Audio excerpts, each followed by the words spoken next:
நம்முடைய மாணவ செல்வங்களை ஊக்கப்படுத்துவதற்காகவும் ஏற்பாடு செய்யப்பட்டிருக்கிற இந்த நிகழ்ச்சியில் நிலையான வாழ்வுக்கு நாம் உழைக்க வேண்டிய கட்டாயம் குறித்து பேசுமாறு என்னை பணித்திருக்கிறார்கள். நிலையான வாழ்வுக்காக நாம் உழைக்க வேண்டும். நிலையான வாழ்வு எது? முஸ்லிம்கள் அனைவரும் அறிந்திருக்கிற செய்திதான். நிலையான வாழ்வு எது? மரணத்திற்கு பிறகு வரக்கூடிய மறுமை வாழ்வு தான் நிலையான வாழ்வு. அந்த வாழ்க்கை தான் நம்முடைய இந்த வாழ்க்கையை தீர்மானிக்க வேண்டும். இஸ்லாம் அதைத்தான் வலியுறுத்துகிறது. அந்த வாழ்வுதான் இந்த வாழ்வின் ஏற்ற இறக்கங்களை தீர்மானிக்க வேண்டும். அந்த வாழ்வு குறித்த ஆழமான நம்பிக்கை யாருடைய உள்ளத்தில் பதிந்திருக்கிறதோ அவர்களின் இந்த உலக வாழ்க்கை வேறு மாதிரியாக இருக்கும். உலகம் எந்த ரூட்ல போகுதோ அந்த ரூட்ல போகவே போகாது.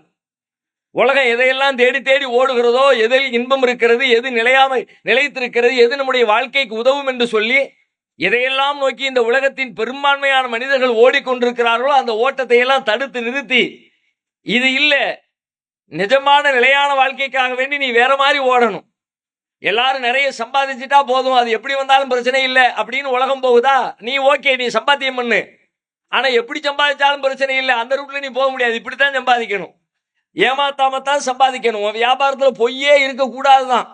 நான் சத்தியமா இவ்வளவு ரூபாய்க்கு தாங்க வாங்குறேன் அப்படின்னு சொல்லி கஸ்டமர்கிட்ட பொய் பேசி சத்தியம் பண்ணி ஏமாத்தி ஃப்ராடு பண்ணி அடுத்தவன் சொத்துக்கு ஆசைப்பட்டு ஒத்த சல்லி காசு ஒன்று சேர்ந்துட முடியாது. ஏன்னா நிலையான வாழ்க்கைக்காக வேண்டி அந்த வாழ்க்கை உனக்கு தேவைன்னு சொன்னா இந்த வாழ்க்கையில் நீ இப்படித்தான் வாழ்ந்தாகணும். சம்பாத்தியம் பண்ணு, நேர்மையா சம்பாத்தியம் பண்ணு.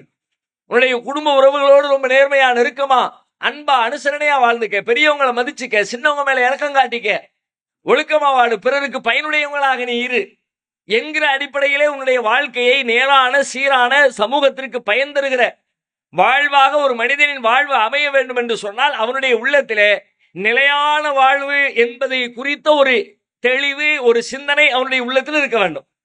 அப்படி யாருடைய உள்ளத்திலாம் அந்த வாழ்வு குறித்த ஒரு தெளிவு வந்துருச்சோ அவங்களுடைய இந்த உலக வாழ்க்கை அது வர்றதுக்கு முன்னாடி வேற மாதிரி இருக்கும், வந்த பிறகு வேற மாதிரி இருக்கும். நீ நல்லா யோசிச்சு பாருங்க. எத்தனையோ வரலாற்று செய்தியை நம்ம தெரிஞ்சு வச்சிருக்கோம். நபிகள் நாயகம் ஸல்லல்லாஹு அலைஹி வஸல்லம் அவர்களுடைய தோழர்களின் வரலாறு எடுத்து பாருங்க.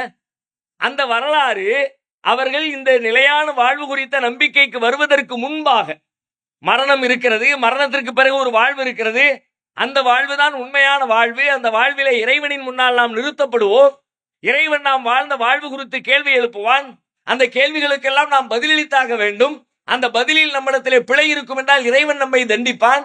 அந்த பதிலில் நாம் வெற்றி பெற்று விட்டால் இறைவன் நம்மை மகிழ்ச்சிப்படுத்துவான், சுவர்க்கத்திற்குள் நம்மை நுழைக்க பிரவேசிக்க செய்வான் என்கிற அந்த வாழ்க்கை உண்மையான வாழ்க்கை, நீடூழி வாழ்க்கை, ஊழூழி வாழ்க்கை, அந்த வாழ்க்கை குறித்த எண்ணம் வருவதற்கு முன்பாக, அப்படி ஒரு வாழ்க்கை இருக்கிறது என்கிற நம்பிக்கைக்கு முன்பாக நபித்தோழருடைய வாழ்வு எப்படி இருந்தது, அந்த நம்பிக்கை வந்த பிறகு எப்படி இருக்கிறது என்று யோசித்து பாருங்கள்.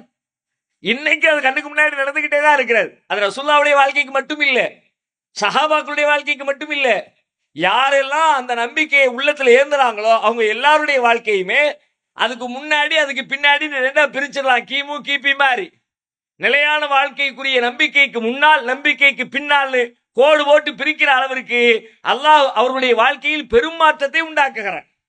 எப்படி நிகழ்கிறது? அது நிகழ்ந்தே தீரும், கண்டிப்பாக நிகழும். உலகத்துல நீங்க இப்ப நம்ம பேசின பெற்றோர் பிள்ளைகள் குறித்த அறிவுரையா இருக்கட்டும், அல்லது உலகத்தில் நடக்கிற வேற எந்த தீமைகளை பத்தியா இருக்கட்டும், அந்த தீமைகளுக்காக எல்லாம் நிறைய போராட வேண்டிய தேவை இருக்கிறது. இந்த தீமையை செய்யாத, அந்த தீமையை செய்யாத, அதனால இவ்வளவு கேடு அவ்வளவு கேடு. இப்ப மதுபானம் எடுத்துக்குங்க, போதை வஸ்துக்களை பயன்படுத்துவது தமிழக அரசு இன்றைக்கு ரொம்ப பெரிய முஸ்லீம்களை மேற்கொண்டு வருகிறது. ஒவ்வொரு மாவட்டங்களிலும் அதற்கு எதிரான பிரச்சாரங்கள் முன்னெடுக்கப்படுகிறது, தனித்தனி குழுக்கள் அமைக்கப்படுகிறது. பல்வேறு மாவட்டங்களில் காவல்துறை கண்களில் விளக்கெண்ணெய் ஊற்றி கஞ்சா பயன்படுத்துகிறவர்களை, அதை விற்பனை செய்கிறவர்களை தேடி தேடி கைது செய்து கொண்டிருக்கிறார்கள். பெரிய விஸ்வரூப பிரச்சனையாக தமிழகத்தில் அது உருவெடுத்துக் கொண்டு வருகிறது. அதற்காக பல்வேறு கூட்டங்களை முதலமைச்சருடைய தலைமையிலே மீண்டும் மீண்டும் கூட்டப்பட்டு விவாதிக்கப்பட்டு செயல் திட்டங்கள் வகுக்கப்பட்டு அதற்கு எதிராக ஒரு பிரச்சார வேலை ஒன்று இந்த தமிழகத்திலே இன்றைக்கு நடைமுறைப்படுத்தப்பட்டு கொண்டிருக்கிறது. அதுல என்ன செய்யப்படுகிறது? அதுக்காக வேண்டி விழிப்புணர்வு கூட்டங்களை ஏற்பாடு பண்றாங்க, மாணவ மாணவியர்களை கொண்டு உட்கார வைக்கிறாங்க. 7ஆம் கிளாஸ் 8ஆம் கிளாஸ் 10ஆம் கிளாஸ் 12ஆம் கிளாஸ் படிக்கிற பிள்ளைங்களை எல்லாத்தையும் உட்கார வச்சு அதனுடைய தீமைகளை சொல்றதுக்கு டாக்டரை கூட்டிட்டு வந்து பேச வைக்கிறாங்க, உளவியலாளர்களை கூட்டிட்டு வந்து அது ஏற்படுத்துகிற கேடுகளை பத்தி பேச வைக்கிறாங்க, பெரிய பெரிய அதிகாரிகளை கூட்டி உட்கார வச்சு அதனுடைய தண்டனைகளை பத்தி பேச வைக்கிறாங்க. இதுல எல்லாம் சிக்கிட்டா எத்தனை மாசம் உள்ள போவ எப்படி ஆகும் தெரியுமா, உன் லைஃபே நாசமா போயிடும் அப்படின்னு அது குறித்து எச்சரிக்கை செய்ய வைக்கிறாங்க. அந்த மாதிரி வேலைகளை அரசு ஒரு பக்கத்திலே செய்து கொண்டே இருக்கிறார். இந்த மாதிரி அதனுடைய தீமைகளை சொல்லி, கேடுகளை சொல்லி, அதனுடைய நடப்பு யதார்த்தங்களை சொல்லி, அறியாமையிலே நம்முடைய மாணவ செல்வங்கள் போய் வீழ்ந்து விடக்கூடாது, எதிர்கால தலைமுறை அதிலே பலியாகிவிடக் கூடாது என்று சொல்லி தீமைகளை சொல்லி சொல்லி சொல்லி சொல்லி பிரச்சாரம் செய்து அதிலே மீட்டெடுக்க வேண்டிய தேவை கட்டாயம் இருக்கிறது. இந்த மாதிரி இந்த ஒண்ணுக்கு மட்டும் இல்ல, எந்த பிரச்சனையை எடுத்தாலும் அதுல இருந்து அந்த சிக்கல்ல இருந்து மீளணும். என்ன பண்றது, அது உனக்கு எப்படி சிக்கலா இருக்குது, என்ன தீமையை தருது, எவ்வளவு இழப்பு வருது பாரு, அதனால நீ எவ்வளவு காசு பணத்தை இழக்கிற, எவ்வளவு நிம்மதி இழக்கிற, உன் குடும்பத்தை இழக்கிற, உன் வாழ்க்கையை இழக்கிற, நீயே செத்து போயிருவ, உன்னாலே ஆரோக்கியமா வாழ முடியாது, உன் ஆரோக்கியம் போயிருது, பணம் போயிருது, கௌரவம் போயிருது, அறிவு போயிருது அப்படின்னு என்னென்ன தீமைகள் எல்லாம் சமூகத்திலே இருக்கிறதோ அந்த தீமைகளில் இருந்து மனிதர்களை மீட்டெடுப்பதற்கு தனித்தனியாக பிரச்சாரம் செய்து மணிக்கணக்கிலே விளக்கமளித்து படம் போட்டு சிகரெட் பாக்கெட் விற்குது, அந்த சிகரெட் பாக்கெட்ல ஒரு பெரிய போட்டோ போட்டு வைக்குது அரசு. அதுல அது குடிச்சா என்ன ஆகுது பாரு, கேன்சர் வருது பாரு, வாய் புற்றுநோயை பாரு, தொண்டையில எவ்வளவு பெரிய புண்ணு பாரு, பார்த்த உடனே பயம் வரணும் அப்படின்னு சொல்லி சொல்லி சொல்லி மீண்டும் மீண்டும் அதன் பக்கம் போக விடாம கையில தூக்கும் பொழுதெல்லாம் அப்பா பார்க்கறதுக்கே பயமா இருக்க, பயங்கரமா இருக்க அப்படிங்கிறத உணர்வை ஏற்படுத்தி அந்த பாவத்திலிருந்து தீமையிலிருந்து மீட்டெடுப்பதற்காக ஒரு பெரும் முயற்சி, பெரும் உழைப்பை எல்லா மனிதர்களும் செலுத்திக் கொண்டே இருக்கிறார்கள். ஆனா இவ்வளவு முயற்சிகளுக்கு பிறகு விளைவு எவ்வளவு இருக்கிறது? இப்ப இந்த ஒரு வருட காலத்துல தமிழக அரசு போதைக்கு எதிராக செலவழித்த தொகையை பற்றி ஒரு புள்ளி விவரத்தை வெளியிட்டிருக்கிறார்கள். எவ்வளவு கூட்டங்கள், எத்தனை மருத்துவர்கள், எத்தனை பேச்சாளர்கள், எத்தனை அரங்குகள், எத்தனை மாணவர்கள், எவ்வளவு விளம்பரங்கள், அதற்காக செய்யப்பட்ட உழைப்புகள் எவ்வளவு பொருளாதாரம் அதற்காக நிதி ஒதுக்கீடு செய்யப்பட்டிருக்கிறது. பார்த்தாலே பிரமிப்பா இருக்கிறது. சரி, அவ்வளவு வேலைகள் செய்யப்பட்டதை விளைவு ரிசல்ட் என்ன? அதையெல்லாம் சொன்னதை கேட்டு எல்லாருமே சீர்திருந்தி எல்லாம் வெளியே வந்துட்டாங்களா? முடிஞ்சிச்சா? தமிழ்நாட்டில் கஞ்சா வியாபாரம் முடிஞ்சிருச்சு, க்ளோஸ் பண்ணியாச்சா? கஞ்சா இல்லாத தமிழகம் அறிவிக்கப்பட்டுருச்சா? குப்பை இல்லாத மாநகரம் அப்படின்னு அறிவிக்கிற மாதிரி, புகை இல்லாத கிராமம் அப்படின்னு அறிவிக்கிற மாதிரி இன்னைக்கு தமிழக முதலமைச்சரால் சொல்ல முடியுமா? இத்தனை கோடி செலவழிச்சாச்சு, பல 100 கோடி செலவழிச்சாச்சு சில மாதங்களுக்கு இடையில. இன்றைக்கு தமிழக அரசால் இந்த அரசு கொண்டு வந்த திட்டத்தின் பயனாக, விழிப்புணர்வின் பயனாக, பிரச்சாரத்தின் பயனாக, முயற்சியின் பயனாக, துண்டு பிரசுரங்களின் பயனாக, நாடகங்களின் பயனாக இங்கே கஞ்சா இல்லாத, போதை இல்லாத தமிழகம் உருவாகி இருக்கிறது அப்படின்னு அறிவிப்பு செய்யக்கூடிய நிலை இருக்கிறதா? இல்லையே. நிறைய பேர் வந்திருக்கிறார், அதுக்காண்டி பிரச்சாரம் செய்யறது தப்புன்னு நான் சொல்ல வரல, அது பயனற்றதுன்னு சொல்ல வரல, அப்படி யாரும் முடிச்சுக்க கூடாது. பயன் இருக்கிறது, ஆனால் அந்த பயனுடைய அளவு எவ்வளவு, செய்யப்பட்ட உழைப்போடு ஒப்பிடுகிற பொழுது கிடைத்திருக்கிற ரிசல்ட் எவ்வளவுன்னு பார்த்தா 100% உழைப்பை போட்டிருக்கிறோம், 20% லாபம் கிடைச்சிருக்கு, மீதி 80% ஃபெயிலியர். அதுல இருந்து மீட்டெடுக்க முடியல. இவ்வளவு வேலைகள் செய்தும் இப்படி ஒவ்வொரு தீமைக்கு எதிராக பெரும் போராட்டங்கள் நடத்தி நடத்தி நடத்தி தீமைகள் இருந்து மீட்டெடுக்கப்பட்டது எத்தனை என்று பார்த்தால் அளவு ரொம்ப அற்பம் சொற்பம். திருடர்களுக்கு எதிராக காவல்துறை தொடர்ந்து நடவடிக்கை எடுத்துக்கொண்டே இருக்கிறது, திருட்டு நடந்து கொண்டே இருக்கிறது, கைது செய்யப்படுகிறவன் கைது செய்யப்பட்டுக் கொண்டே இருக்கிறான், சிறையில் காலம் கழிக்கிறவன் கழித்துக் கொண்டே இருக்கிறான். 6 மாச ஜெயிலு, 1 வருஷ ஜெயிலு, 2 வருஷ ஜெயிலு எல்லாம் போகுது வருது. கொலைக்கு எதிராக தண்டனை, கொலைக்கு எதிராக பிரச்சாரங்கள், கொலைக்கு எதிராக வழக்குகள், கொலைக்கு எதிராக விவாதங்கள் எல்லாம் நடக்கும். ஓகே, ரிசல்ட் என்ன? எந்த தீமைகளுக்கு எதிராக இவ்வளவு பெரிய வேலைகள் நடக்கிறது, ஆனால் அந்த தீமைகளில் இருந்து மக்களை முழுமையாக மீட்டெடுக்க முடிகிறதா என்று கேட்டால் இல்ல. இன்னும் ஒருபடி போய் மேலா போய் சொன்னால் ஒரு கேலி கூத்து என்னன்னா, ஒரு தீமைக்கு எதிராக ஒருத்தண்ட போய் பேசினோம்னா அந்த தீமையை செய்யற ஆள் இருக்கான, பேசுற ஆளை விட ரொம்ப விவரமா அந்த தீமையை பத்தி பேசுறான். குடிகாரன் போய் பேசுனா, அன்னைக்கு அப்படிதான் ஒரு குடிகாரன் பேசிவிட்டோம், அண்ணா என்னன்னா காசு பணத்தை இப்படி வீணாக்கி வீட்டுல பாருங்க, பிள்ளைக்கு ஃபீஸ் கட்ட முடியலன்னு வந்து நிக்கிறீங்க, ஒரு நாளைக்கு எவ்வளவு குடிக்கிறீங்க, அதுக்கு எவ்வளவு ஆகுது, ஒரு நாளைக்கு இவ்வளவுனா ஒரு 10 நாளைக்கு எவ்வளவு, ஒரு மாசத்துக்கு எவ்வளவு, ஒரு வருஷத்துக்கு எவ்வளவு, இவ்வளவு ரூபா மிச்சமா இருக்குமே, அந்த பணத்தை வச்சு பிள்ளைக்கு ஸ்கூல் ஃபீஸ் கட்டி இருக்கலாமே, குடிக்காம இருந்திருக்கலாமே. நாம ஒரு பாயிண்ட் சொன்னோம், அவர் 10 பாயிண்ட். அதுதான் தம்பி, குடிச்சிருக்கவே கூடாது தம்பி, குடிச்சதுனால ஒரு உடம்பும் கெட்டு போச்சு. நீ பணத்தை மட்டும் பத்தி பேசுற, ஆரோக்கியமே போயிடுச்சு. வயசு 35 வயசு தான் ஆகுது. இந்த படியில ஏற முடியல, இறங்க முடியல, மூச்சுன்னு மூச்சு இழைக்குது. டெய்லி ஆஸ்பத்திரியில போய் மாத்திரை வாங்கி தின்னுட்டு இருக்கிறேன். சாப்பிட்டா செமிக்க மாட்டேங்குது, கொமட்டி வெளியில வருது. நுரையீரல் கெட்டு போயிடுச்சுட்டாரு, லங்ஸ் கெட்டு போயிடுச்சுட்டாரு. இன்னும் கொஞ்ச நாளைக்கு தான் நீ தாங்க வேண்டாரு. என்ன பண்றதுன்னே தெரியல. குடிச்சிட்டு போய் வீட்டுல சண்டை போட்டு பொண்டாட்டி கோச்சிக்கிட்டு போயிட்டா, குடும்பத்துல நிம்மதி இல்ல. அன்னைக்கு குடிச்சிட்டு போய் வண்டியை ஓட்டி ஒருத்தன் கூட போயிட்டு மோதி அது ஒரு கேஸா போய் அந்த கேஸை நடத்துறதுக்கு கையில காசு இல்ல. நாங்க சொன்னது 1, அவன் சொன்னது 21. அப்ப நம்மளை விட தெளிவா இருக்காங்க. குடிகாரன் குடி ஏம்பா குடிக்கிறது கேடுலன்னு சொல்ல போனா அவன் நமக்கு பாடம் நடத்துற அளவுக்கு அதுல பெரிய எக்ஸ்பர்ட்டா இருக்கிறான். அவனை ப்ரொஃபஸர் ஆக்கிடலாம் போல இருக்கு. பேராசிரியர் பதவி கொடுத்து பட்டத்தை கொடுத்து நீ பாடம் நடத்துன்னு சொல்லிடலாம் போல இருக்கு. அவ்வளவு விவரம் அவன்கிட்ட இருக்கு. ஆனால் இவ்வளவு விவரம் இருக்கு. நாம அந்த வேலையை தானே செஞ்சோம். விவரத்தை சொன்னால், தீமைகளை சொன்னால், இழப்புகளை சொன்னால், அதனால் ஏற்படுகிற துன்பங்களை சொன்னால் அதிலிருந்து மீட்டெடுத்துலாம். துன்பம் நம்ம சொல்லி தெரிகிறது என்ன, அவனே தெரிஞ்சு வச்சிருக்கான், அனுபவப்பட்டு. நானாவது சொல்லித்தான் புரிய வைக்கிறேன், ஆனா அவன் அனுபவப்பட்டு இருக்கிறான். அவன் வாழ்க்கையை அனுபவிச்சுக்கிட்டே இருக்கிறான். அப்படியானால் எங்கே சிக்கல்? இங்கதான் நபிகள் நாயகம் ஸல்லல்லாஹு அலைஹி வஸல்லம் அவருடைய வரலாறு நமக்கு வழிகாட்டுகிறது. ஒரு மனிதனின் வாழ்க்கையை, நிலையான வாழ்வு குறித்த நம்பிக்கை எப்படி தலைகீழாக புரட்டும் என்பதற்கு அண்ணலம் பெருமகனார் ஸல்லல்லாஹு அலைஹி வஸல்லம் அவர்களுடைய வரலாறு, அவர்களால் உருவாக்கப்பட்ட நபி தோழர்களின் வரலாறு நமக்கு இங்கே முன்மாதிரியாக வந்து நிற்கிறது. இன்றைக்கு நாம் எந்த பெரிய பெரிய தீமைகளுக்கு எதிராக பெரும் யுத்தங்களை நடத்தி கொண்டிருக்கிறோமோ, பெரும் பிரச்சார கூட்டங்களை நடத்தி கொண்டிருக்கிறோமோ, அப்படிப்பட்ட அந்த பெரும் தீமைகளை எல்லாம் நபிகள் நாயகம் ஸல்லல்லாஹு அலைஹி வஸல்லம் அவர்கள் ஒற்றை அறிவிப்பின் வழியாக, ஒரே ஒரு ஆர்டரின் வழியாக, ஒரே ஒரு வசனத்தின் வழியாக, ஒரே ஒரு போதனையின் வழியாக, ஒற்றை சொல்லின் வழியாக நபிகள் நாயகம் தன்னுடைய தேசத்திலிருந்து அப்புறப்படுத்தினார்கள். ஒரு ஆர்டர், ஒரு செய்தி, ஒரு கமாண்ட், ஒரு போதனை. 1 மணி நேரம் கூட கிடையாது. இப்ப நம்ம எங்க எவ்வளவோ செய்யறோம். நபிகள் நாயகம் இந்த தீமைகளுக்கு எதிராக, தீமையற்ற சமூகத்தை உண்டாக்குவதற்காக அவங்க செஞ்ச வேலை எடுத்தா, இவன் குடியை எடுத்துக்கங்களேன், குடியை ஒழிக்கணும், அதுக்காக வேண்டி ஒரு மணி நேரம் கூட அவங்க பேசல. இன்னும் சொன்னா அவங்க வாழ்க்கையில இந்த மது போதைக்கு எதிராக பேசிய செய்திகளை எல்லாம் தொகுத்து நம்ம பேசினா கூட, அது எல்லாத்தையும் எழுதி வச்சுக்கிட்டு வாசிச்சா கூட 1 மணி நேரத்துக்கு செய்தி கிடையாது. வாழ்க்கை முழுக்க பேசினது.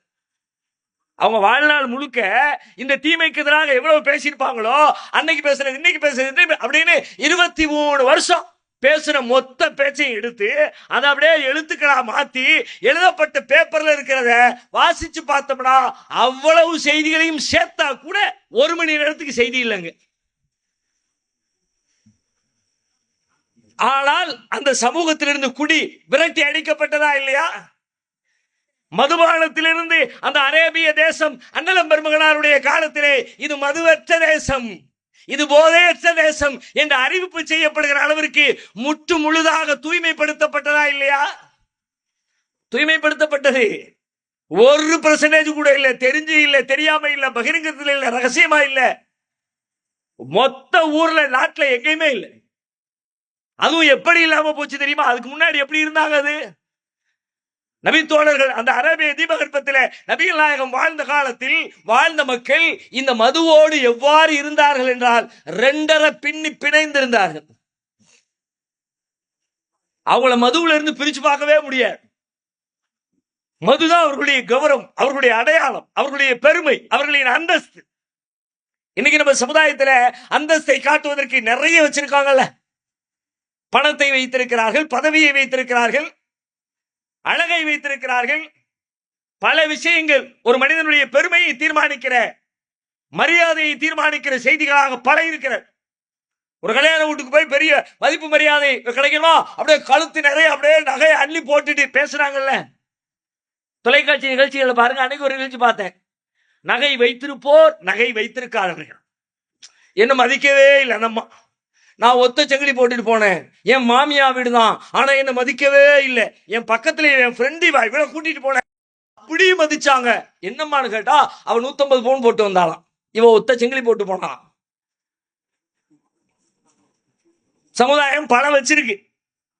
நபிகள் நாயகம் ஸல்லல்லாஹு அலைஹி வஸல்லம் அவர்களுடைய காலத்தில் அந்த சமூகத்தினுடைய அந்தஸ்தாக, மதிப்பு மரியாதையாக எது இருந்தது என்று பார்த்தால், யாருடைய வீட்டிலே ஆக பழைய சரக்குகள் இருக்கிறதோ, மதுபான பேரல்கள் தேக்கி வைக்கப்பட்டிருக்கிறதோ, அவர்தான் அந்த சமுதாயத்தில் ஒரு பெரிய அந்தஸ்துக்குரியவராக.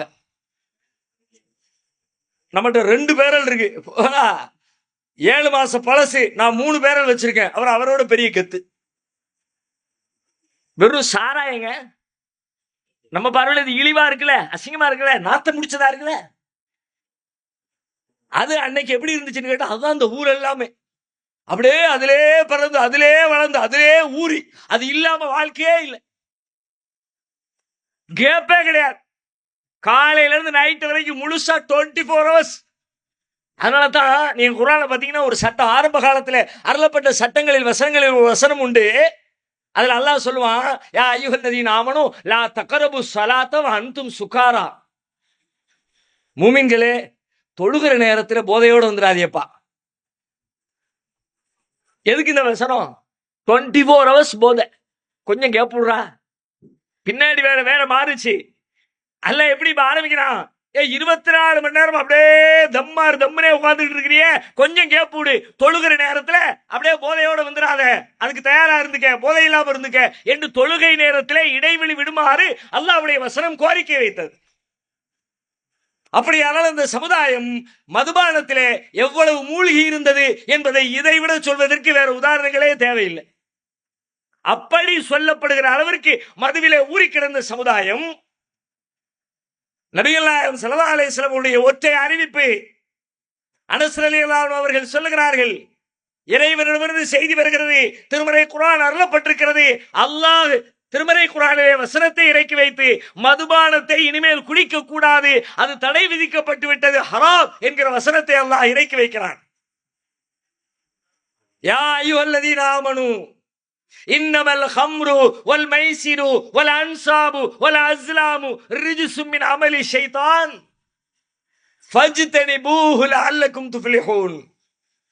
இறை நம்பிக்கையாளர்களே, இன்னமல் ஹம்ரு வல் மைசிர், மதுபானம், சூதாட்டம், பலிபீடங்களில் குறி கேட்பது, ரிஜ்சும் மின் அமலி ஷைத்தான், இவைகள் எல்லாம் ஷைத்தானின் தீய செயல்கள். ஃபஜ்தனிபூஹு லஅல்லக்கும் துஃப்லிஹூன், அதை விட்டு விலகிக் கொள்ளுங்கள், நீங்கள் வெற்றி பெறுவீர்கள். அவ்வளவுதான், வசனம் இறங்கிருச்சு. நபி ஸல்லல்லாஹு அலைஹி வஸல்லம் பக்கத்துல இருந்த சஹாபின்னு சொல்லிட்டாங்க. அந்த சஹாபி அந்த வசனத்தை மனப்பாடம் பண்ணிட்டாங்க. ஊருக்குள்ள மதீனாவின் தெருக்களுக்கு ஓடுறாங்க. அல்லாஹ்விடமிருந்து வசனம் அருளப்பட்டிருக்கிறது. திருக்குர்ஆனிலே என்ன வசனம் அருளப்பட்டிருக்கிறது? மதுபானத்தை குடிக்க கூடாது, அதை விட்டு விலகி கொண்டால் நீங்கள் வெற்றி பெறுவீர்கள் என்று அல்லாஹ் வசனம் இறக்கி இருக்கிறார் என்று அந்த வசனத்தை அந்த நபித்தோழர் ஓதி காட்டுகிறார். எப்படிப்பட்ட சபை இடத்தில் ஒரு சபையாக கூடி அமர்ந்து பேசிக் கொண்டிருக்கிறார்கள், மதுபானம் குடித்துக் கொண்டிருக்கிறார்கள். சில பேருடைய வாய்களில் மதுபானம் நிறைந்திருக்கிறது, சில பேர்களின் கரங்களில் மதுபான கோப்பைகள் இருக்கிறது. அந்த தோழர் சொல்லுகிறார், ஃபஜ்தனிபூஹு லஅல்லக்கும் துஃப்லிஹூன், இதை விட்டு நீங்கள் விலகிக் கொள்ளுங்கள், வெற்றி பெறுவீர்கள் என்று அல்லாஹ் சொல்லி இருக்கிறார் என்ற செய்தியை, அந்த வசனத்தை ஓதி காட்டுகிறார். வாயில் வைத்து தொண்டைக்குள் இறங்குவதற்குள்ளாக வாயில் இருந்த மதுபானத்தை துப்புகிறார் தோழர். கையில் வைத்திருந்த மதுபான புட்டிலை தூக்கி வீசுகிறார் தோழர். இன்னொரு எழுந்திருக்கிறார். தேக்கி வைக்கப்பட்டிருக்கிற மதுபான பேடல்களை, பெரும் பெரும் பானைகளை அப்படியே கொட்டி கவிழ்க்கிறார். வரலாற்றாசிரியர்கள் எழுதுகிறார்கள், மது ஒழிக்கப்பட்டது எப்படி தெரியுமா? இந்த அறிவிப்பு செய்யப்பட்ட அடுத்த வினாடி மதீனாவின் வீதிகளில் மது ஆறாய் ஓடியது. எல்லாரும் வீட்டுக்குள்ள வச்சிருந்தது பூரா கொட்டி, இந்த வசனத்தை சொல்ல அவ்வளவுதான். ஆங்காங்க வீட்டுல இருந்து எல்லாம் கொட்டி கொட்டி கொட்டி தெருவில் ஓடுது. எப்படி ஓடுது? தெருவே மது ஆறாய் ஓடுகிறது என்று வரலாற்றாசிரியர்கள் வர்ணிக்கிற அளவிற்கு ஒட்டுமொத்த சமுதாயமும் ஒற்றை அறிவிப்பிலே அந்த தீமையிலிருந்து, பாவத்திலிருந்து விடுபட்டது, வெளியில் வந்தது. எப்படி இது எப்படி சாத்தியப்பட்டது? ஒரு அறிவிப்புல இன்னைக்கு நடக்கலையே. இன்னைக்கு உலகத்துல எத்தனையோ அறிவிப்பு செஞ்சு நடக்கலையே, எத்தனையோ கூட்டங்கள் போட்டு நடக்கலையே, எத்தனையோ மாநாடுகள் போட்டு நடக்கலையே, எத்தனையோ சட்டங்கள் போட்டு நடக்கலையே, எத்தனையோ அறிவியல் விளக்க புகைப்படங்கள், வீடியோக்களை போட்டு நடக்கலையே. அது எப்படி ஒரு அறிவிப்புல? வேறொன்றும் இல்லை. இந்த அறிவிப்பின் வழியாக ஏற்பட்ட மாற்றம் என்று நீங்கள் புரிந்து கொள்ளக்கூடாது. அந்த அறிவிப்பிற்கு முன்னால் நபிகளார் செய்த வேலையின் வழியாக ஏற்பட்ட மாற்றம் இது. இந்த அறிவிப்பை செய்யறதுக்கு முன்னாடி இந்த சமுதாயத்தை முதல்ல ரெடி பண்ணாங்க. எப்படி ரெடி பண்ணாங்க தெரியுமா? நீ வாழ்ந்துகிட்டு இருக்கிற இந்த உலக வாழ்க்கை நிலையான வாழ்க்கை இல்ல, மரணத்துக்கு பிறகு ஒரு வாழ்க்கை இருக்குது, அதுதான் நிலையான வாழ்க்கை. அந்த வாழ்க்கையில் நீ ஜெயிக்கணும். அங்க நீ இறைவனுக்கு முன்னால் பதில் சொல்லி ஆகணும். அல்லாஹ் சொன்னதை செஞ்சா மறுமையில தப்பிச்ச, அல்லாஹ் செஞ்சது சொல்றதுக்கு மாற்றமா செஞ்சா மறுமை வாழ்க்கை நாசமாயிரும்னு, மரணத்திற்கு பிறகு ஒரு நிலையான வாழ்வு இருக்கிறது என்பதை குறித்து ஏறத்தாழ 13 ஆண்டு காலத்திற்கு மேலாக திரும்ப திரும்ப திரும்ப திரும்ப நபிகளார் சொல்லிக்கொண்டே இருந்தார்கள்.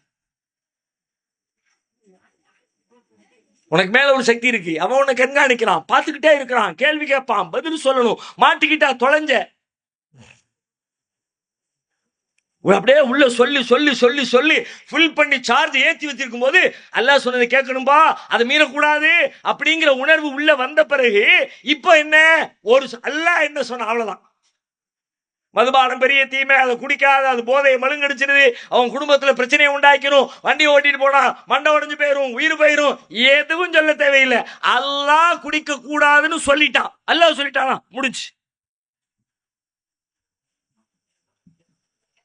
இந்த வேலையை தான் இப்ப நம்ம செய்யணும். அறிவு புகட்டுவது, மதுவின் கேடுகளை சொல்வது, அதெல்லாம் 2ஆம் பட்சம். இறைவன் ஒருவன் இருக்கிறான், அவன் உன்னை பார்த்து கொண்டிருக்கிறான், கண்காணிக்கிறான். இந்த உலகத்திலே நீ நிலையாக இருந்து விட முடியாது, உலகமே கதி என்று வாழ்ந்து விட முடியாது. உலகத்திலே 150 ஆண்டுகளுக்கு முன்னால் பிறந்த எந்த மனிதனும் இன்றைக்கு உலகத்தில் உயிரோடு இல்லை. எவனாவது இருக்கான உலகத்துல? ஒரு 150 வருஷத்துக்கு முன்னாடி பிறந்த ஆள் இன்னைக்கு யாரு இருக்கா? 150 வயசுக்கார ஒரு மனுஷன் உண்டா உலகத்துல? அமெரிக்காவில், ஆப்பிரிக்காவில், லண்டன்ல, ஜப்பான்ல, இந்தியாவில், இலங்கையில, மலேசியாவில், சிங்கப்பூர்ல, எந்த நாடு எடுத்துக்க, 150 ஆண்டுகளுக்கு முன்னால் பிறந்த ஒரே ஒரு மனிதன் இன்றைக்கு உலகத்தில் உயிரோடு இருக்கிறானா? 100 வயதே காணும். 100 பார்க்கறது அரிதா இருக்க, ஏதோ அங்கொன்னு இங்கொன்னு. 90 சொன்னாலே பரவாயில்லையே, முடிய போதுல, வாழ்க்கை முடிஞ்சதுல, கன்ஃபார்ம் அவ்வளவுதானே. இதுக்கு விளக்கம் தேவையா? நீ ஒரு நாள் இறந்து விடுவாய், அது சொல்லணுமா? இந்த உலகத்துல நிறைய இருக்குமா, இது சொல்லணுமாங்கிற? இதுக்கு ஒரு கூட்டம் வேணுமா? இதுக்கு ஒரு பிரச்சாரம் வேணுமா? இதுக்கு ஒரு அறிவிப்பு வேணுமா? இதுக்கு ஒரு பாடம் நடத்தணுமா?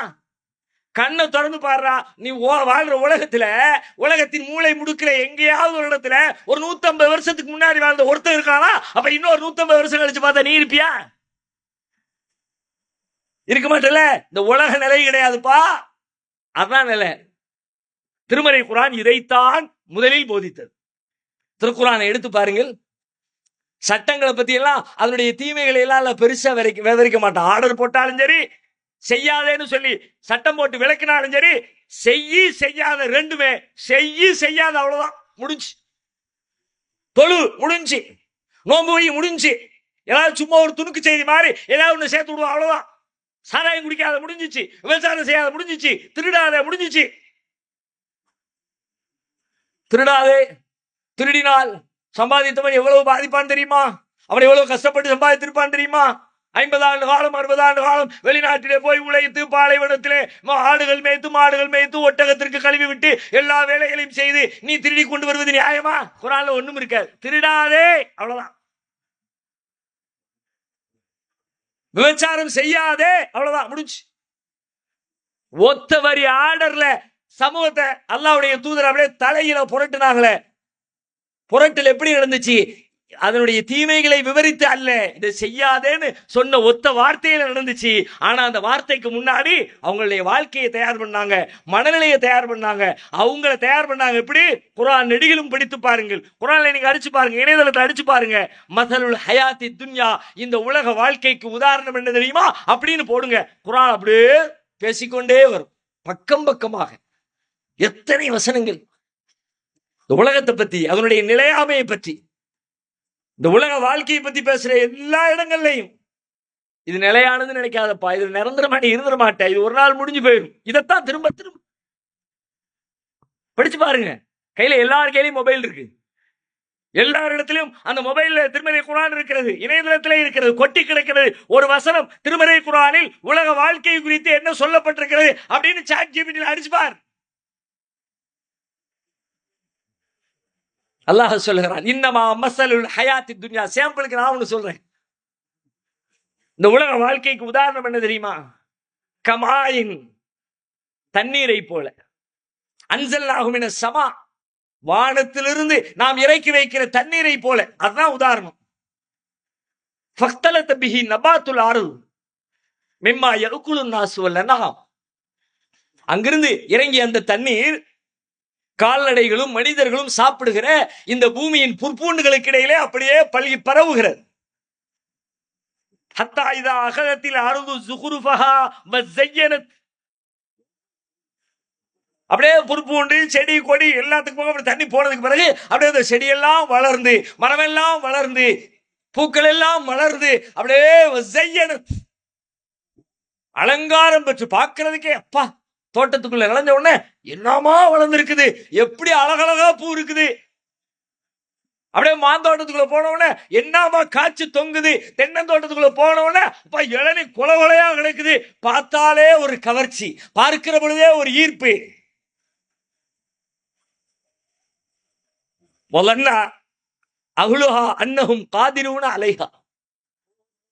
அந்த தோட்டத்தின் உரிமையாளன், அந்த புற்பூண்டுகளின் உரிமையாளன், அந்த செடி கொடிகளின் உரிமையாளன் அவன் நினைக்கிறான், வலன்ன அன்னஹும் காதிரூன அலைஹா, இதன் மீது நாம் சக்தி பெற்று விட்டோம், முடிஞ்சு, எல்லாம் நல்லா இருக்குதே, நாளை காலையில் ஆளை கூட்டு வருவோம், எல்லாத்தையும் அறுவடை பண்ணுவோம், அவளே ஜாம்னு பயன்படுத்துவோம், சாப்பிடுவோம், விற்கிறத விற்போம், அவளே செழிப்பா வாழ போறோம் என்று அவன் எண்ணுகிற அந்த தருணத்தில் அத்தாஹா அம்ருனா லைலன் அவ் நஹாரன், இரவிலோ பகலிலோ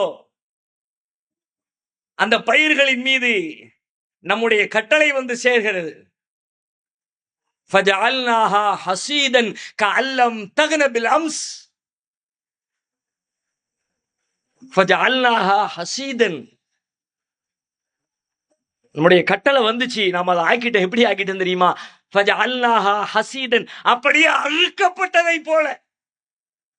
எந்த அளவுக்கு அறுக்கப்பட்டுச்சு? கஅல்லம் தக்ன பில் அம்ஸ், நேற்றைய தினம் இங்க இப்படி ஒரு செடி இருந்துச்சு, ஒரு மரம் இருந்துச்சு, அப்படி ஒரு காய்கள் கனிகள் பூத்து குலுங்குச்சு என்கிற சுவடே இல்லாத அளவிற்கு கஅல்லம் தக்ன பில் அம்ஸ், நேற்றுக்கு இங்க ஒண்ணு இருந்துச்சுன்னு சொல்றதுக்கு ஒரு அடையாளமும் இல்லை, அப்படி அழிச்சிட்டோம். இவ்வளவுதான் வாழ்க்கை. பாத்துக்க, அல்லாஹ் சொல்றான். அப்படின்பா, நம்ம அப்படியே பெரிய ஆள் ஆயிட்டோம், இல்லாம போயிருவேன். எந்த அளவுக்கு இல்லாம போயிருவது தெரியுமா? அட்ரஸே இருக்காது, பேரே இருக்காது, நீ யாருன்னு சொல்வதற்கு ஒரு ஜீவன் இந்த உலகத்துல மிச்சம் இருக்காது, அப்படி போயிருவே நீ. ஆனா ஸ்டார்டிங் அப்படியே சூப்பரா அப்படியே டெவலப் ஆகி வரும். தண்ணி வந்துச்சு, செடி முளைச்சிச்சு, அப்படியே வளர்ந்துச்சு, டெவலப் ஆச்சு, அலங்காரமாச்சு, பூத்து குலுங்குச்சு, அப்பாடு பிரமிக்க வச்சுச்சு. அடுத்து பார்த்தா அட்ரஸே இல்லாம போயிடுச்சப்பா. உன் வாழ்க்கையும் இப்படித்தான், பாத்துக்க, அல்லாஹ் சொல்றான். இதான் உதாரணம், உலக வாழ்க்கைக்கு உதாரணம் இவ்வளவுதான். வருவே, பூமிக்கு வந்த, அப்படியே அழகா தவழ்ந்த, கொஞ்சம் வளர்ந்த, மிடுக்கா வளர்ந்த, படிச்ச, பெரிய பதவிகளுக்கு போன, நிறைய சம்பாதிச்ச, ஊரே கட்டி ஆண்ட, பெரும் பில்டிங் கட்டின, அப்படியே இந்த உலகத்துல வாழ்ந்துருவோம், சக்தி பெற்று விட்டோம் என்று இந்த உலகத்தின் மீது பெரும் கற்பனைகளுக்கு நீ ஆளாகிற பொழுது அல்லாஹ்வின் ஆர்டர் வரும், அல்லாஹ் உன்னை எடுத்துக்கொள்வான். அதுக்கப்புறம் இந்த உலகத்தில் நீ யார்? நீ செத்த பிறகு நீ இந்த உலகத்தில் யார்? நீ மௌத்தா போய் ஒரு 20-30 வருஷத்துக்கு உன் புள்ள உன் பேரை சொல்லலாம். உன் பேர புள்ள என்னைக்காவது இருக்க, எங்க நன்னா இப்படித்தான், எங்க நன்னி இப்படித்தான் அப்படின்னு அவனுடைய வாழ்நாளில் ஒரு 10 தடவை உன்னை நினைவு கூறலாம். பேரனும் போயாச்சு, பேத்தியும் போயாச்சு. இப்ப என்ன? இப்ப என் நிலைமை என்ன? என் நிலைமை விடுங்க, நம்முடைய நன்னா நன்னி நிலைமை என்ன? நம்ம அத்தா, அத்தாவோட அத்தா, அவங்க அத்தா, அத்தாவை பத்தி பேசுறோம், அத்தாவோடு இருக்கிறோம், அத்தாவை பத்தி நினைக்கிறோம், அத்தாவை பத்தி விவாதிக்கிறோம். அத்தா மௌத்தா போனா கூட நம்ம வீடுகளில் அத்தாவை பற்றியான பேச்சுக்கள், உரையாடல்கள் நிகழ்ந்து கொண்டே இருக்கிறது. சில நேரங்களில் அத்தாவுடைய அத்தாவை பற்றிய உரையாடல்களும் நிகழ்கிறது, அவருடைய அத்தாவை பற்றி முப்பாட்டனை பற்றி இன்றைக்கு இந்த ஊரில் இந்த உலகத்துல யாராவது எவனாவது எங்கேயாவது பேசுறானா? எங்கேயாவது? நம்ம குடும்பம் ஒவ்வொருத்தரும் உங்க குடும்பத்துல சொல்லுங்களேன். என் முப்பாட்டனை பத்தி டெய்லி எங்க வீட்டுல காலையில இருந்து நைட்டு வரைக்கும் பேச்சு ஆரம்பிச்சதுன்னா அவ்வளவுதான். என் முப்பாட்டனை பத்தி தான், என் கொள்ளு தாத்தனை பத்தி தான். நெசமா நெஞ்சில கை வச்சு சொல்லுங்க, உங்களை எத்தனை பேருக்கு முப்பாட்டனுடைய பேரு தெரியும்? நீங்க பேசலாம் வேண்டாம், விட்டுருங்க. அந்த அளவுக்குலாம் போக தேவையில்லை. முப்பாட்டனின் பெயர் தெரிந்தவர்கள் எத்தனை பேர்? அத்தா பேரு சொல்லிடுவோம், நன்னா பேரு சொல்லிடுவோம். அதுக்கு மேல கேட்கணும். இப்ப அத்தா உசுரோடு தான் அத்தாட கேட்கலாம், எத்தா உங்க நன்னா பேர் என்ன? அத்தா இல்லாட்டி எங்க போய் கேட்க? அம்மாட்ட போய் அது எனக்கு தெரியும். அம்மா அது உங்க அத்தாட்ட தான் கேட்கணும். அவங்க போய் சேர்ந்துட்டா எனக்கு என்ன தெரியும்? நல்லா பயன்படுத்துற வார்த்தையை நல்ல கவனிங்க. எதையும் வீணா பயன்படுத்த மாட்டான். கல்லம் தகுனபில் அம்ஸ், நேற்றைய தினம் இங்கே வாழ்ந்ததை வாழவே இல்லை என்பதை போல் வாழ்ந்ததுக்கான சுவடே இல்லை. இப்படித்தானே ஆக போறோம். இந்த வாழ்க்கைக்காகவா நேர்மையை விற்று இறைவனை மறந்து அந்த நிலையான வாழ்க்கை குறித்த சிந்தனை இல்லாமல் ஏனோ தானோ என்று அடித்துக் கொண்டு சண்டையிட்டுக் கொண்டு உறவுகளை முறித்து முறை தவறி எத்தனை வருஷம் வாழ்ந்துருவோம்? நல்லா தெரியுது நிரந்தரம் இல்லைன்னு. பிறகு ஒரு புத்திசாலி யார்? நிரந்தரம் இல்லைன்னு நல்லா தெரியுற அந்த வாழ்க்கைக்காக வேண்டி தன்னுடைய நிலையான வாழ்க்கையை இழந்து போறோம் புத்திசாலியா? காரூனை பற்றி குர்ஆன் சொல்லுகிறது வரலாறு. மூசா நபியினுடைய காலத்தை வாழ்ந்த ஆக பெரும் செல்வம் கொடுக்கப்பட்ட பெரும் கோடீஸ்வரன். இன்னைக்கு நீங்க பேசிக்கிட்டு இருக்கிற பில் கேட்ஸ், அம்பானி, அதானி யாரும் பக்கத்துல நிற்க முடியாது. அப்படி ஒரு பெருங்கொண்ட கோடீஸ்வரன். குர்ஆனுடைய பாஷையில இன்ன காரூன கான மின் கௌமி மூசா ஃபபகா அலைஹிம் வஆதைனாஹு மினல் குனூஸ் மா இன்ன மஃபாத்திஹஹு லதனூ பில் உஸ்பதி உலில் குவ்வா. தயவு செஞ்சு நான் சொல்றதை அப்படியே கேட்டுக்கிட்டு இருக்காதீங்க. அதுல ஏதாவது ஒரு டச் பண்ண தெரியுமா, இது படிக்கணுமே, இது தெரிஞ்சுக்கணுமே, நல்லா இருக்கே அப்படின்னு ஏதாவது ஒன்று தோணுச்சுன்னா அதை நோட் பண்ணி வச்சுக்கிட்டு குர்ஆன் எடுத்து பாருங்க. அல்லாஹ் சொல்லுகிறான், காரூன், மூசாவின் காலத்திலே வாழ்ந்த காரூன், அவனுக்கு நாம் செல்வத்தை கொடுத்திருந்தோம். அந்த செல்வத்தின் அளவு என்ன தெரியுமா? மா இன்ன மஃபாத்திஹஹு லதனூ பில் உஸ்பதி உலில் குவ்வா. அவனுக்கு கொடுக்கப்பட்ட செல்வங்களை எல்லாம்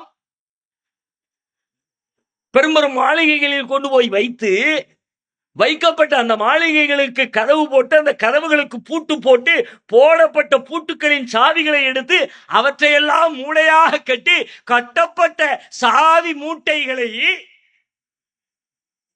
பலம் கொண்ட ஒரு கூட்டத்தின் முதுகிலே தூக்கி வைத்தால் அந்த கூட்டத்தார் அதை சுமப்பதற்கு சிரமப்படுவார்கள். நல்ல கவனிக்கணும். அல்லாஹ் அவனுக்கு கொடுத்த செல்வத்தை எல்லாத்தையும் மூட்டையை கட்டி அதை தூக்க சொன்னா சிரமப்படுமா என்றால் புரிந்து கொள்ள முடிகிறது. நிறைய செல்வம் கொடுத்துருக்கான் போல இருக்கு, முட்டை முட்டையா கொடுத்துருக்கான் அப்படி தெரியும். ஆனா எப்படி சொல்ற பாருங்க, செல்வத்தை தூக்க சொல்லல. மா இன்ன மஃபாத்திஹஹு, அந்த செல்வங்கள் எல்லாம் உள்ள இருக்கு, அதை பூட்டி வச்சுட்டு பூட்டுக்குரிய சாவி இருக்குல்ல, அந்த சாவியை மட்டும் தூக்கி தூக்கி பையில போட்டு போட்டு போட்டு தூக்கி வச்சிருக்கிற அந்த சாவி மூட்டையை தூக்க சொன்னா பெரிய கூட்டத்தாரால் தூக்கி சுமக்க முடியாது. அவ எவ்வளவு செல்வம் இருக்கும்? ஏதாவது ஒரு கால்குலேஷன்ல அடங்குங்கிறிய? சூப்பர் கம்ப்யூட்டர்ல போட்டா கூட கணக்கு வர. அப்படிப்பட்ட பெருங்கொண்ட செல்வம் கொடுக்கப்பட்ட காரூனை பற்றி குர்ஆன் சொல்லுகிறது. இது கால லஹு கௌமுஹு லா தஃப்ரஹ், அவருடைய கூட்டத்தார் அவரிடத்திலே சொன்னார்கள், பெருமை அடிக்காதே. இன்னல்லாஹ லா யுஹிப்புல் ஃபரிஹீன், பெருமை அடிப்போரை அல்லாஹ் விரும்ப மாட்டான். சொல்லிட்டு அடுத்து சொல்றான் அல்லாஹ், வப்தகி ஃபீமா ஆத்தாக்கல்லாஹு தாரல் ஆகிரா, அல்லாஹ் உனக்கு எதை கொடுத்திருக்கிறானோ அதிலிருந்து நீ மறுமையின் வீட்டை தேடு, நிலையான வீட்டை தேடு. இப்ப இந்த நிலையான வீட்டுக்கு நம்ம என்ன தேடுறோம்? அவனுக்கு சொன்ன அதேதான். அல்லாஹ் நமக்கு கொடுத்ததிலிருந்து அந்த நிலையான வாழ்வுக்கு என்ன நாம் வளமாக உழைத்துக் கொண்டிருக்கிறோம். வப்தகி ஃபீமா ஆத்தாக்கல்லாஹு தாரல் ஆகிரா, அல்லாஹ் உனக்கு வழங்கியதிலிருந்து அந்த மறுமையின் வீட்டை நீ தேடு. இன்றைக்கு நமக்கு அல்லாஹ் வழங்கியதிலிருந்து நாம் எந்த வீட்டை தேடுகிறோம்? மறுமை வீட்டுக்கு என்ன தேடுகிறோம்? நிறைய தேட வேண்டியது இருக்கு. சின்ன சின்னதிலிருந்து பெரிய பெரிய விஷயங்கள் வரை தேட வேண்டிய செய்தி ஏராளம் இருக்கிறது. ஒரே ஒரு செய்தியை சொல்கிறேன், ஒற்றை செய்தி. தேட வேண்டிய விஷயங்களில் ஆகச் சிறந்த மிக முக்கியத்துவம் வாய்ந்த ஒரு செய்தி என்ன தெரியுமா? இறைவனை பற்றி தேட வேண்டிய செய்தி. இறைவன் யார்? அவனுடைய ஆற்றல் என்ன? அவன் என்ன செய்வான்? அவன் எப்படி இருப்பான்? இந்த ஒரு செய்தியை தேடினா மொத்த வாழ்க்கையினுடைய கண்ணோட்டமே மாறிடும். பல தெய்வங்களை வழிபடுகிறவர்கள், இறைவனின் படைப்புகளை வழிபடுகிறவர்கள், அவர்களுக்கும் எல்லாவற்றையும் அடக்கி ஆளுகிற ஏக இறைவனை வணங்குகிறவர்களின் சிந்தனைக்கும் வாழ்வுக்கும் இடையிலே பெரிய வித்தியாசம் இருக்கிறது. அந்த இறை நம்பிக்கையே வாழ்க்கையில் மாற்றத்தை தரும். அல்லாஹ் சொல்கிறான், தகாது சமாவாத்து யதஃபத்தர்ன மின்ஹு வதன்ஷக்குல் அர்து வதகிர்ருல் ஜிபாலு ஹத்தா அன் தஅவு லிர்ரஹ்மானி வலதா வமா யம்பகி லிர்ரஹ்மானி அன் யத்தகித வலதா இன் குல்லு மன் ஃபிஸ் ஸமாவாத்தி வல் அர்தி இல்லா ஆத்திர் ரஹ்மானி அப்தா லகத் அஹ்ஸாஹும் வ அத்தஹும் அத்தா வ குல்லுஹும் ஆத்திஹி யௌமல் கியாமத்தி ஃபர்தா தகாது ஸமாவாத்து யதஃபத்தர்ன மின்ஹு. நல்ல நோட் பண்ணிக்கங்க, வாசகத்தை குறிச்சு வச்சுக்கோங்க, தேடுங்க, படிங்க.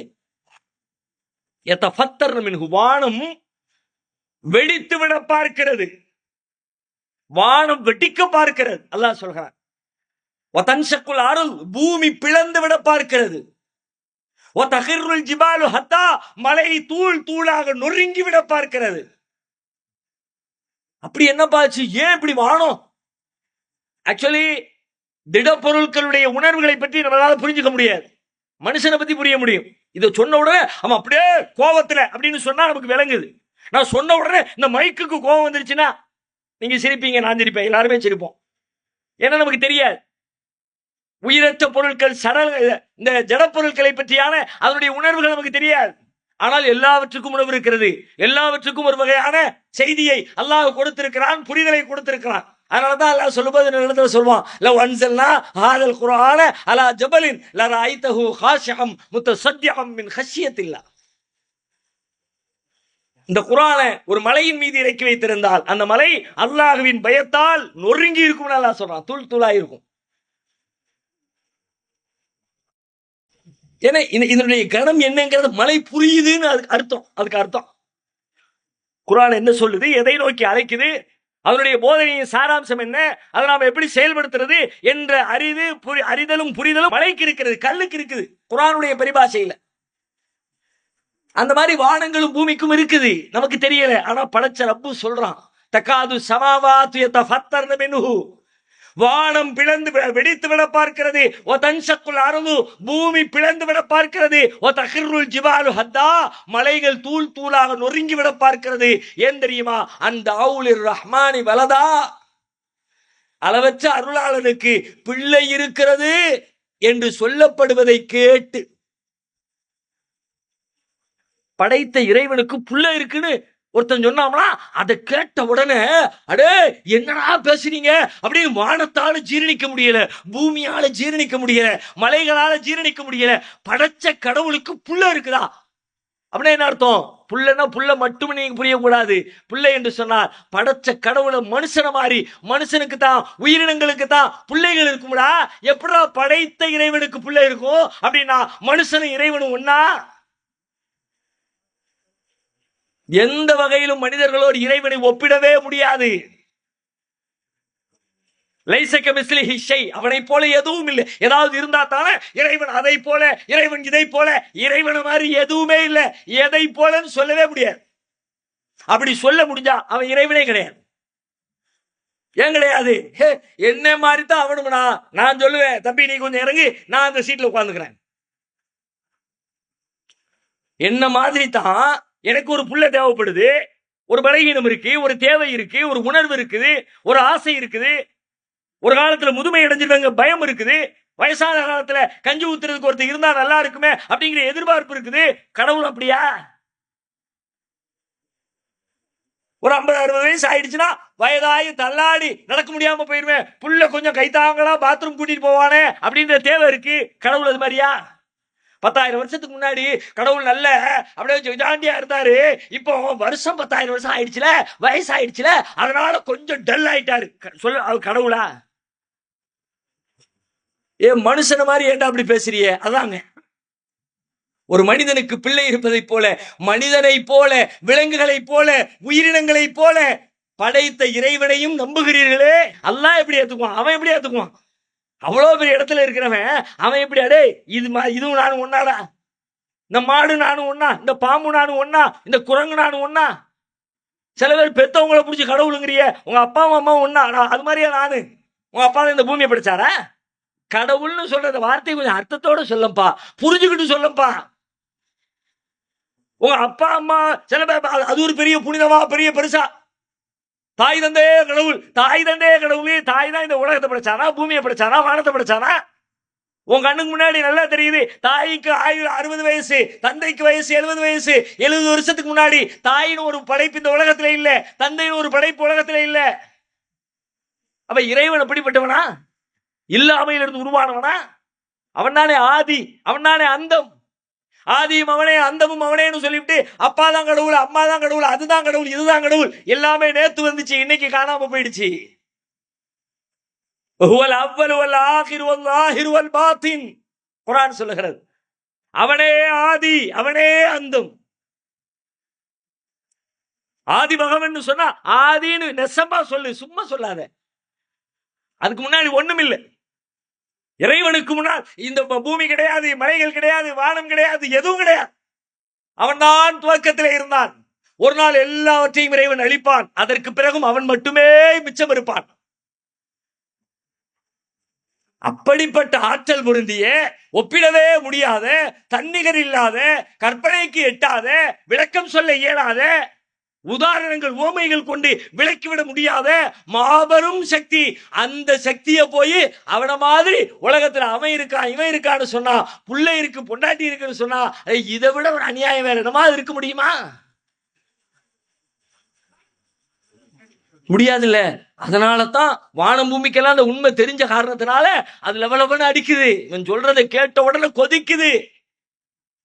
ஆனாலும் இறைவனின் கட்டளைக்கு ஏற்ப அவைகள் நிலை பெற்று நிற்கிறது. அசையாத, உடையாத, உடைய வேண்டிய நேரம் வரும்போது உடைஞ்சுக்கலாம் அப்படின்னு அல்லாஹ் போட்டு வச்ச ஆடுறதுனால பூமி பிளக்கல, வானம் உடையல, மலைகள் சிதையல. அப்ப இறைவனுக்கு நிகராக இன்னொரு படைப்பு இருக்கிறது என்று சொல்லப்படுகிற மாபெரும் அநியாயத்திலிருந்து நாம் விடுதலை பெறுவது நிலையான வாழ்வுக்கு நாம் செய்ய வேண்டிய மிகப்பெரிய காரியம். நாம் விடுதலை பெறுவது மட்டுமல்ல, நாம் சார்ந்திருக்கிற இந்த சமூகம், உறவுகள், நண்பர்கள், தெரிந்தவர்கள், அதிகாரிகள் அனைவரும் விடுதலை பெறணும்.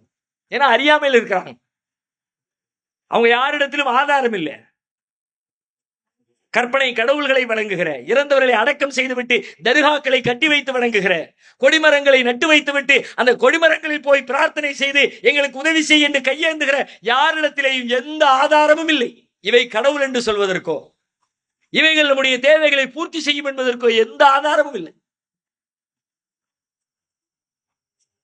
நாம் செய்த சிற்பங்கள் நம்மை செய்த இறைவனாக எப்படி இருக்க முடியும்? நம்மளை படைச்சவன் நம்முடைய இறைவன். அப்படி சொன்னா நாம செஞ்ச சிலைகளுக்கு நம்மளைத்தான் இறைவன் சொல்லணும். ஏன்னா நான் தான் அந்த சிலையை செஞ்சேன். அப்ப நம்மை விட அறிவில் குறைந்த, மேலும் திருமறை குர்ஆன் அழகாக கேட்கிறது. அலஹும் அர்ஜுலி யம்ஷூன பிஹா அம்லஹும் ஐதி யப்திஷூன பிஹா அம்லஹும் அயுனி யுப்சிரூன பிஹா அம்லஹும் ஆதானு யஸ்மஊன பிஹா.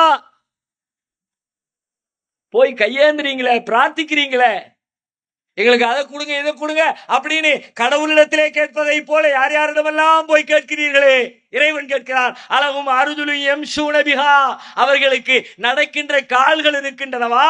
அம்லஹும் ஐதி யப்திஷூன பிஹா, பிடிக்கின்ற கரங்கள் இருக்கின்றனவா?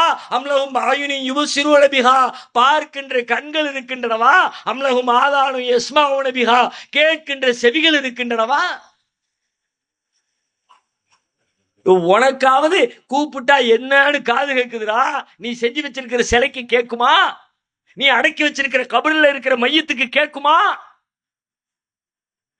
குலிதுஉ ஷுரகாக்கும் சும்ம கீதுனி ஃபலா துன்லிரும்.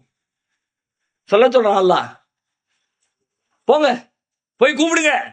நீங்க யாரையெல்லாம் இறைவனுக்கு நிகராக இறைவனை போல ஆற்றல் படைச்சவர் நினைச்சு கையேந்தி பிரார்த்திச்சுக்கிட்டீங்களோ கூப்பிடுங்க, வர சொல்லுங்க பார்க்கலாம். அழைப்புக்கு பதில் சொல்ல சொல்லு பார்க்கலாம். எனக்கு எந்த அவகாசம் வேண்டாம், எனக்கு எதிராக வேலை செய்ய சொல்லு பார்க்கலாம்.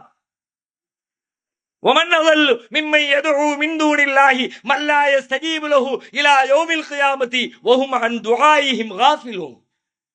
இவனை விட வழிகட்டவன் எவன் இருக்கிறான்? குர்ஆன் கேட்கிறது.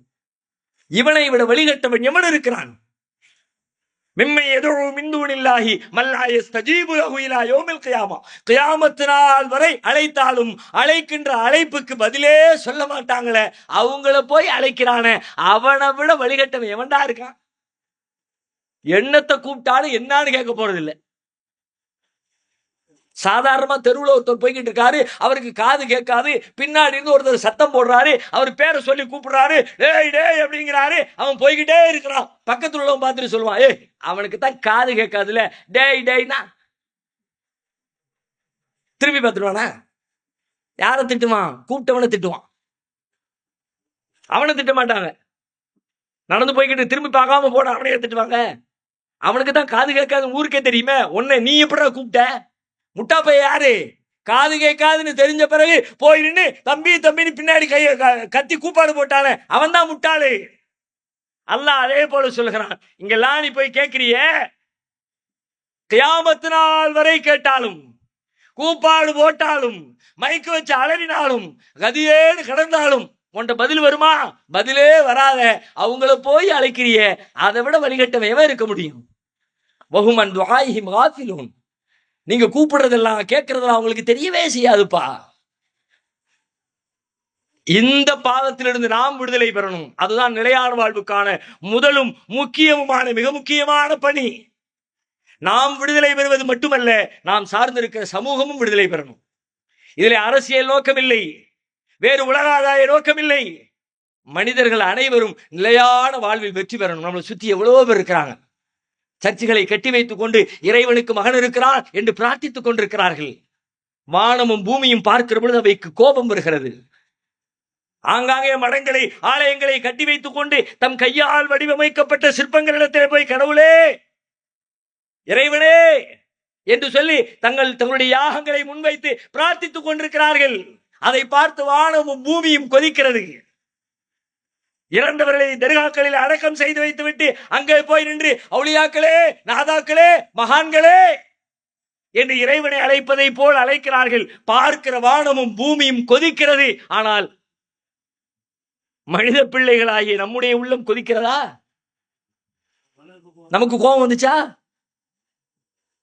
என்னை ஒண்ணு சொன்னா எனக்கு எவ்வளவு கோபம் வருது. வரிஞ்சு கட்டிட்டு பதில் சொல்ற, என்னையே சொல்லிட்டியா, நான் எப்படிப்பட்ட சுத்தமானவன் தெரியுமா, விவாதத்துக்கு ரெடியா, நிரூபிக்க தயாரா? அடே, உன்னை பத்தி சொல்லும்போது இவ்வளவு கோவப்பட்டீங்க, உன்னையெல்லாம் படைச்ச ரப்ப பத்தி அநியாயமா? இதுதான் உலகத்தை படைச்சிச்சு, அதுதான் உலகத்தை படைச்சிச்சு, மாடுதான் உலகத்தை படைச்சிச்சு, மனுஷன் தான் உலகத்தை படைச்சான், பெத்தவன் தான் உலகத்தை படைச்சான், அவன் தான் கடவுள், இவன் தான் கடவுள், இறைவா மனித இறைவா அப்படியெல்லாம் கூப்பிடுறானே, கோவம் வந்துச்சா? இதிலிருந்து இந்த சமூகத்தை மீட்டெடுப்பதுதான் நிலையான வாழ்வுக்கு நாம் செய்ய வேண்டிய ஆகப்பெரிய மிக முக்கியமான. ஏனெனில் இதிலே பிழை செய்தவர்கள் நாளை மறுமையில் வெற்றிக்கான வாய்ப்பை முழுமையாக இழப்பார்கள். திருக்குர்ஆன் சொல்லுகிறது, இன்னல்லாஹ லா யக்ஃபிரு அன் யுஷ்ரக பிஹி வ யக்ஃபிரு மா தூன ஸாலிக லிமன் யஷா. அல்லாஹ் அவனுக்கு நிகராக கற்பனை செய்யப்படுகிற அந்த பாவத்தை ஒருபோதும் மன்னிக்க மாட்டான். மன்னிப்பே பெற முடியாது. நாளை மறுமை வாழ்வு, நிலையான வாழ்வு முழுமையாக பாழாகிவிடும். அந்த வாழ்வில் அவர்கள் வெற்றி பெற வேண்டும் என்று வேற என்ன பாவங்கள் பிழைகள் இருந்தாலும் இறைவனின் நாட்டத்தால், இறைவனின் கருணையால் ஒரு நாள் இல்லை ஒரு நாள் அவர்கள் இறைவனின் மன்னிப்பை பெற்று சுவர்க்கத்துக்கு செல்வதற்கு வாய்ப்பு இருக்கிறது. ஆனால் இந்த பிழை செய்தவர்களை ஒருபோதும் இறைவன் மன்னிக்க மாட்டான். அல்லாஹ் சொல்லுகிறான், இந்த மனிதன் நமக்கு உதாரணம் சொல்லுகிறான், நாம் தான் அவனை படைத்திருக்கிறோம் என்பதையே மறந்துவிட்டு. உன்னை படைச்சவனே நான், எனக்கு நீ உதாரணம் சொல்றியா? நான் இப்படி அப்படிங்கிறியா? எத்தனை கோபத்தோடும் அதே நேரத்தில் கருணையோடும் அந்த பாவத்திலிருந்து இந்த மனித குலம் மீள வேண்டும் என்கிற உணர்வோடும் அல்லாஹ் அதை நமக்கு பதிவு செய்து தந்திருக்கிறான். எனவே இந்த பாவத்திலிருந்து நாம் மீள்வோம், நம்முடைய சமூகத்தை, நம்முடைய குடும்பத்தை மீட்டெடுப்போம். நமக்கு அருகில் இருக்கிற மக்களை எல்லாம் அந்த தீமையிலிருந்து விடுதலை பெற செய்வதற்கு நம்மால் முயற்சிகளை மேற்கொள்வோம். அதற்காக நடைபெற்றுக் கொண்டிருக்கிற இது போன்ற பணிகளில் நீங்களும் பங்கெடுத்து உங்களுடைய உதவிகளையும் ஒத்தாசைகளையும் நீங்கள் கொடுக்க வேண்டும். மிக குறிப்பாக இந்த பகுதி என்ன கேட்ட, இந்த காரியங்களை முன்னெடுக்கிற மக்கள் எவ்வளவோ முஸ்லீம்கள் இருக்கலாம். அவங்க வேலை அப்படி இப்படின்னு போய்கிட்டு இருக்க நேரத்துல அவசியமே இல்லாம ஒரு சுமையை தூக்கி தங்களுடைய தலையில இவங்களா தூக்கி சுமக்கிறாங்க. இப்படி பிள்ளைங்களுக்கு ஒண்ணு நடத்தணும், அவங்களுக்கு என்ன விதி? யாராவது கட்டாயப்படுத்தினீங்களா? யாராவது கேள்வி இல்லாட்டி நடத்தலாட்டி நீங்க அவங்களை குற்றம் பிடிப்பீங்களா? இந்த பரிசுகளை கொடுத்து பிள்ளைங்களை ஊக்கப்படுத்தலாட்டி நீ என்ன செய்யலன்னு இதை நடத்தின பிள்ளைங்களிடத்துல யாராவது கேள்வி கேட்க போறாங்களா? சண்டை போட போறாங்களா? இந்த மாதிரி ஏற்பாடு பண்ணல, எதுக்கு நீ வசூல் பண்ணல, எதுக்கு நீ நிகழ்ச்சி நடத்தல? இன்னும் சொல்ல போனா நிகழ்ச்சி நடத்தினா தான் கேள்வியே வருது. நீ ஏன் நடத்துற? நீ எதுக்கு கூட்டம் போடுற? நீ எதுக்கு பேசுற? நீ எதுக்கு வருஷம் நடத்துற? அதெல்லாம் எங்களுக்கு தெரியும், எவனும் எங்களுக்கு சொல்ல தேவையில்லை என்று சொல்வதற்குத்தான் நம்மை சுற்றி 1000 பேர் இருக்கிறார்கள். அந்த விமர்சனங்களை எல்லாம் அலட்சியப்படுத்திட்டு புறக்கணிச்சிட்டு களத்தில் நிற்கிறாங்கன்னா இது உண்மை என்று நம்புகிற மக்கள் இந்த உண்மைக்கு சப்போர்ட் பண்ணுங்க, ஆதரவு கொடுங்க. உங்களால் என்ற காரூனுக்கு சொன்ன மாதிரி வபுத்தகி ஃபீமா ஆத்தாக்கல்லாஹு தாரல் ஆகிரா, அல்லாஹ் உனக்கு வழங்கியதிலிருந்து மறுமையின் வீட்டை தேடு என்று சொன்னதை போல அல்லாஹ் உங்களுக்கு வழங்கியதிலிருந்து இந்த மறுமை வீட்டுக்கான வேலைகளில் நீங்கள் பங்களிப்பு செய்யுங்க. ஒவ்வொருத்தருக்கும் ஒன்னு எல்லாம் வழங்கியிருப்பான். செல்வத்தை வழங்கியிருப்பான், நேரத்தை வழங்கியிருப்பான், அறிவை வழங்கியிருப்பான், பேச்சாற்றல் வழங்கியிருப்பான், தெளிவை வழங்கியிருப்பான், என்னத்தெல்லாமோ கொடுத்திருப்பான். எல்லாவற்றையும் உங்களால் உங்களுக்கு வழங்கப்பட்டதிலிருந்து மறுமை வீட்டுக்காக எதை செலவிட முடியுமோ அதை செலவழித்து இந்த நன்மையிலே பங்கெடுத்துக் கொள்ள வேண்டும் என்று சொல்லி கேட்டு வாய்ப்புக்கு நன்றி கூறி நிறைவு செய்கிறேன்.